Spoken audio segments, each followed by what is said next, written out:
तुमको धमकी मिला है उनके चमचा बेलचा के थ्रू। वो क्या बोल रहे हैं कि अगर तुम स्टेटमेंट अपना उस दिन का वापस नहीं लेता है, विधायक जी से अगर तुम माफी नहीं मांगता है स्टेटमेंट देके मीडिया वालों को बुलाकर, तो तुम्हारा या तो तुम्हारे पिता जाएगा ना तो तुम जाएगा, या तो तुम्हारे पिता जाएंगे नहीं तो तुम जाएगा। जब विकेट एक गिरेगा तुम्हारे घर से तब तुमको समझ में आएगा राजनीति क्या चीज होता है। ऐसे बोला गया मुझे।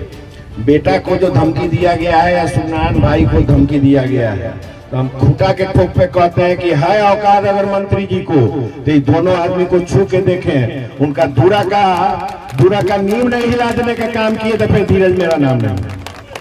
वो छू के देखें एक बार, लाश गिराने का बात करते हैं ना, वो छू के एक बार देखें, उनका नींव हिला देने का काम करेंगे। वो अभी समझे नहीं है कि कौन व्यक्ति उनके सामने खड़ा है। थाना को दे दीजिए, ठीक है, एक लिखित सूचना थाना को भेजवा देना है आज ही लिख के कि भाई हमारे ऊपर जान माल का खतरा है, और फिर ओकरा बाद में हम खुला चैलेंज देते हैं कि छू के देखें, हम बताने का काम करेंगे। हम आप लोग के साथ 12 बजे रात को हम तो यहाँ बोले थे अभिषेक जी को कि भाई आपको डरने का जरूरत नहीं है, जरूरत पड़ेगा ना तो आपके घर ही से हम यहाँ साहेबगंज में भ्रमण करने का काम करेंगे। हम घर ही पे आपके कैंप लगा के बैठेंगे, देखते हैं कौन आपको छूने का काम करता है।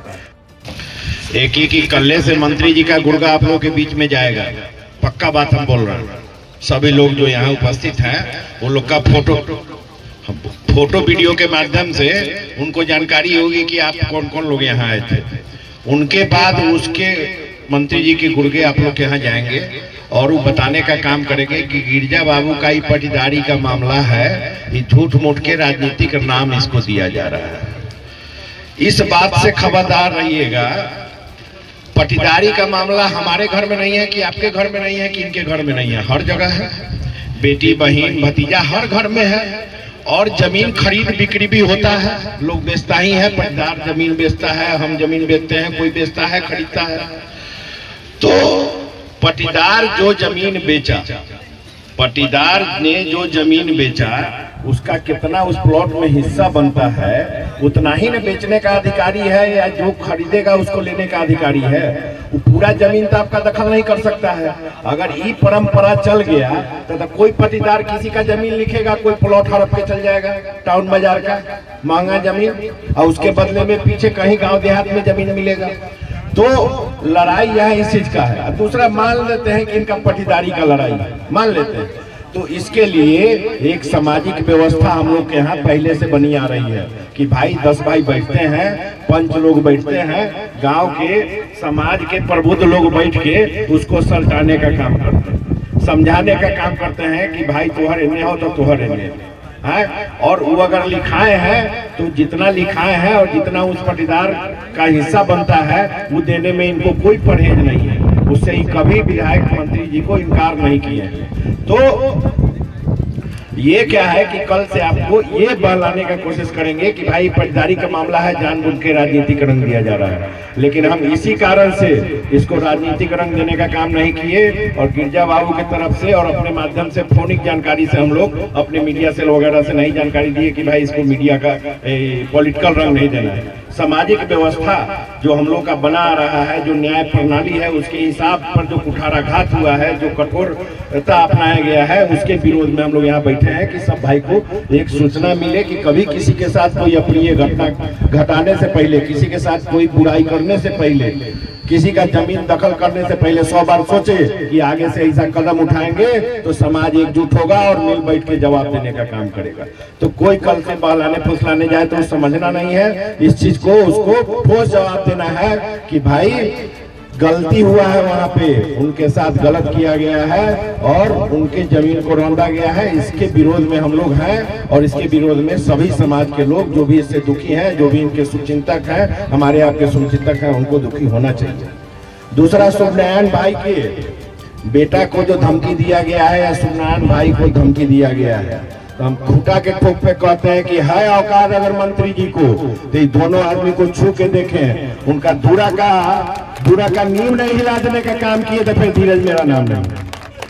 वो छू के देखें एक बार, लाश गिराने का बात करते हैं ना, वो छू के एक बार देखें, उनका नींव हिला देने का काम करेंगे। वो अभी समझे नहीं है कि कौन व्यक्ति उनके सामने खड़ा है। उनको सब धीरे धीरे समझ में आ जाएगा। अभी तो बिहार पाना शुरू हुआ है। तो इसलिए सुखनारायण भाई और हमारा छोटा भाई, आप चिंतित बिल्कुल नहीं होइए, एकदम हम आपके साथ हैं। आप 12 बजे रात में भी कॉल कीजिएगा, मेरा फोन 24 घंटा ऑन रहता है और हम आप लोगों के साथ आने का काम करेंगे, कहीं कोई दिक्कत वाला बात नहीं है। और जो धमकी मिला है, अगर उसका रिकॉर्डिंग है या कुछ है तो एक एप्लीकेशन लेके हम लोग को थाना में देना है।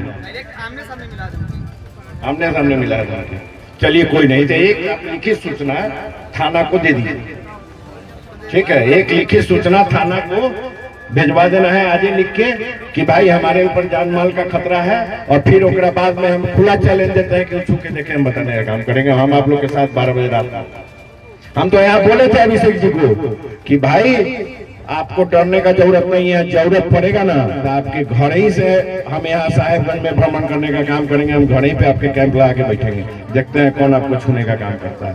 तो इनको सुरक्षा मिले, आगे से किसी के साथ ऐसी घटना करने का कोई जरूरत नहीं करे, इसी के लिए मीटिंग बैठाया गया था। सामाजिक तौर पे नॉन पॉलिटिकल मीटिंग है और सब भाई को समझने का जरूरत है। इसी के साथ सब कोई को प्रणाम।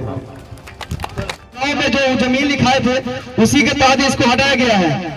उनका पर्सनली दुश्मनी के कारण हमको अटैक किया जा रहा है। कल भी शाम को 4 बजे हमको धमकी मिला है उनके चमचा बेलचा के थ्रू।